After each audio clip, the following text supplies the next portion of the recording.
오늘 말씀은 룻기 1장 16절에서 17절 말씀입니다. 함께 읽겠습니다. 룻이 이르되 내게 어머니를 떠나며 어머니를 따르지 말고 돌아가라 강권하지 마옵소서. 어머니께서 가시는 곳에 나도 가고 어머니께서 머무시는 곳에서 나도 머물겠나이다.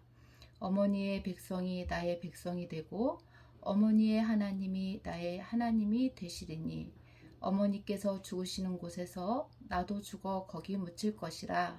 만일 내가 죽는 일 외에 어머니를 떠나면 여호와께서 내게 벌을 내리시고 더 내리시기를 원하나이다 하는지라.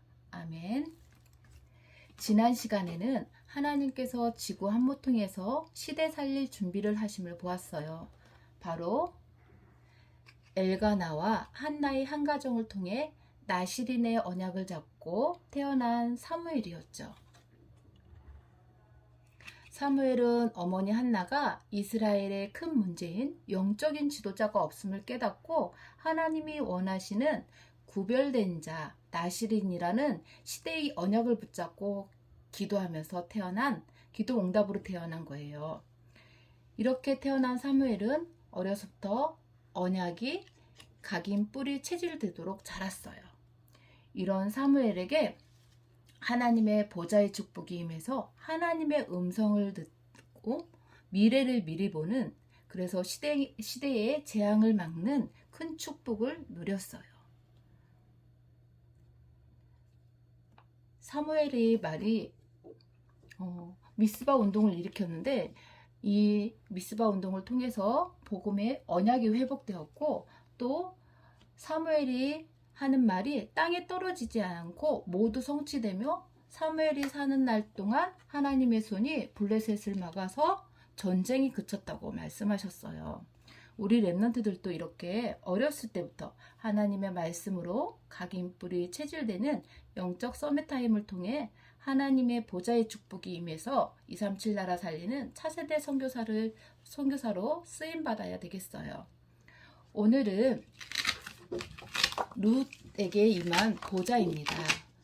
룻이 어떤 사람인지 알기 위해 우리는 나오미라는 사람을 먼저 봐야 되겠는데요.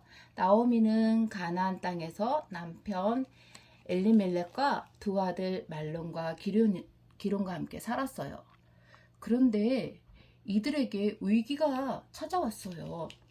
바로 가나안 땅에 가뭄이 들어서 먹고 살기가 힘들어졌어요.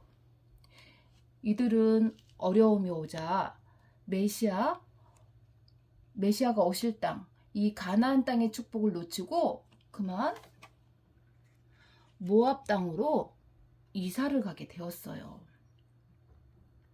모압 지역은 살기 위해 가는 곳이 아니라 우리가 모압 지역을 살리기 위해 가야 되는 전도 현장이었어요. 그런데 이들은 먹고 살기 위해서 모압 땅으로 갔던 거예요. 우선순위가 바뀌었던 거죠. 우리 렘넌트들이 어떤 일에도 이렇게 우선순위가 바뀌어서는 안 되겠어요. 이 먹고 사는 일을 하나님께서 말씀에 이 그리스도의 언약을 전달할 때 자연적으로 따라오는 축복으로 이 문제를 해결해 주신다고 했거든요. 근데 당연히 따라오는 축복을 따라가서는 우리 렘넌트들이 안 되겠죠. 이 나오미 가정은 이렇게 모압 지역으로 가게 됩니다. 모압 지역에 간 나오미 가족이에요. 남편 엘리멜렉과 두 아들 기름과 말론이었어요.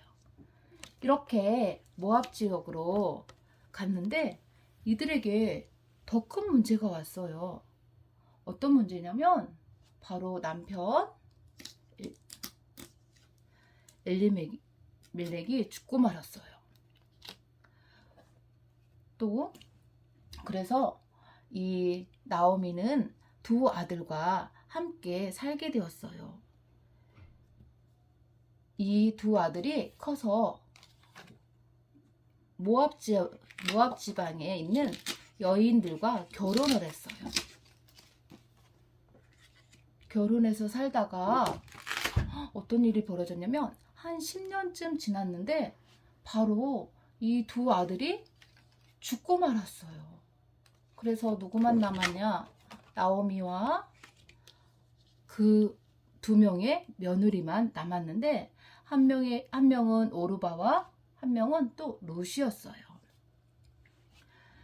이렇게 세 여인만 남아서 있다 보니까 어느 날 나오미에게 어떤 소식이 들렸냐면 하나님께서 절대 불가능한 현장에 새롭게 역사를 시작하는 그 축복을 듣게 되었는데 어떤 일이냐면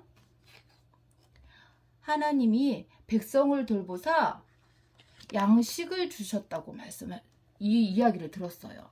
그래서 하나님이 그 아까 가나안 땅에 가뭄이 들어서 떠났던 그 현장에 다시 하나님이 그 백성을 돌보시면서 양식을 주셨다는 거예요. 회복시켰다는 거죠.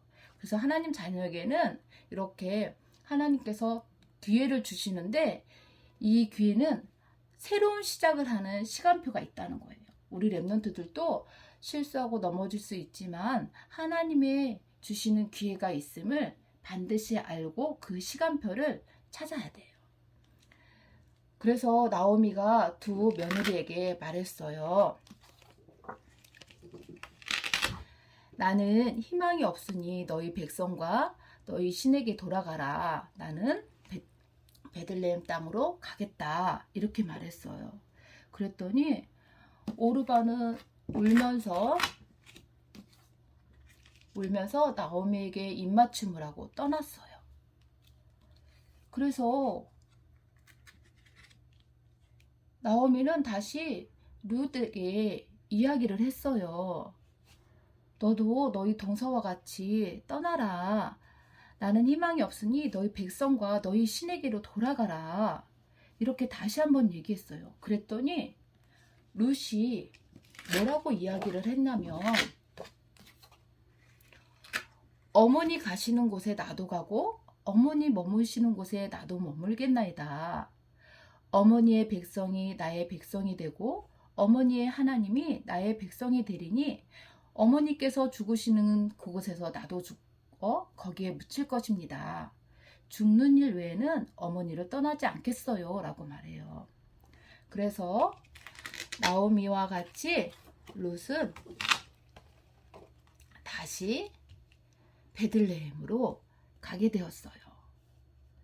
나오미는 비록 큰 실패를 해서 가나안 땅의 언약을 버리고 모압 지역으로 갔었지만 나오미에게 있던 그 본질이 룻에게 전달이 되었던 거예요. 그래서 룻은 단순히 육신의 시어머니를 따라간 것이 아니라 나오미가 붙잡았던 그 가나안 땅, 메시아 언약을 붙잡고 따라갔던 거예요. 이랬더니 하나님이 지구 역사를 바꿀 응답을 준비하셨어요. 베들레헴 땅으로 간 룻이 이삭을 줍는데 그곳에 보아스를 만났어요. 룻은 이 보아스와 결혼을 했어요. 그래서 아기를 낳았는데 이 아기는 오벳이라고 해요. 이 오벳은 누구였냐면 다윗의 아빠 이새를 낳았어요. 그러니까 이 아기는 커서 다윗의 할아버지가 되었던 거예요. 하나님은 이렇게 한 사람을 통해서 역사를 바꾸는 거예요. 이 룻이 받은 축복은 또 어떤 축복이었냐면 룻은 당당하게 그리스도의 족보에 올랐어요. 지난번에 라합 이야기를 했죠. 라합이 살몬과 결혼해서 예수 그리스도의 족보에 올랐던 것처럼 이 룻은 보아스와 결혼해서 오벳을 낳고 오벳은 이새를 낳고 이새는 다윗을 낳았는데 이 다윗은 바로 예수 그리스도가 오시는 그 족보 속에 있었던 거예요. 그래서 이 룻은 그리스도의 언약을 붙잡은 이방인 여자였지만, 그리스도를 믿지 않는 사람이었지만, 어머니 나오미를 통해서 그리스도 언약을 붙잡고 예수 그리스도가 오는 그 족보에 당당하게 올랐던 거예요. 이렇게 복음의 언약을 붙잡고 하나님이 이루어 가시는 큰 역사에 쓰임받았던 룻과 같이 우리 렘넌트들도 이 축복을 누려야 돼요.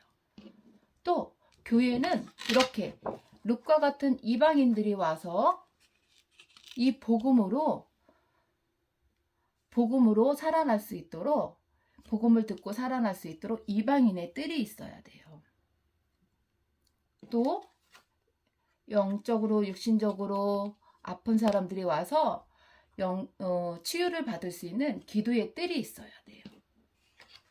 또 룻을 통해서 다윗이 낳고 또 그 후대가 축복을 받았던 것처럼 우리 렘넌트들이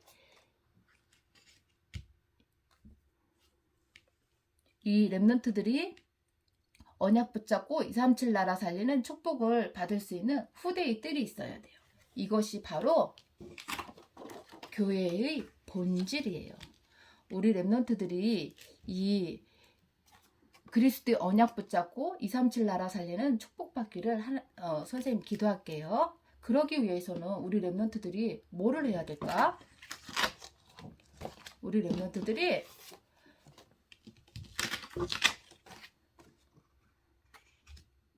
강단의 말씀을 붙잡고 기도해야 돼요. 기도하는 기도 여행의 축복을 누려야 돼요. 이게 바로 뭐예요? 영적 서밋 타임이에요. 이 축복을 누릴 때 우리 렘넌트들에게 보좌의 축복이 임해서 우리 렘넌트들에게 237 나라 살리는 이 축복을 우리 렘넌트들이 누릴 수 있는 거예요. 이 축복 누릴 수 있도록 선생님도 기도할게요. 기도합니다. 살아계신 하나님 감사합니다. 롯에게 임한 보좌의 축복이 우리 렘넌트들에게 임하사 우리 렘넌트들을 통해 시대를 살릴 하나님의 역사가 시작되게 하여 주옵소서. 한 주간에도 하나님의 말씀 붙잡고 기도 여행할 수 있는 영적 서밋 타임의 축복을 누리게 하사 날마다 하나님 보좌의 축복이 임하게 하여 주옵소서. 예수 그리스도 이름으로 기도합니다. 아멘.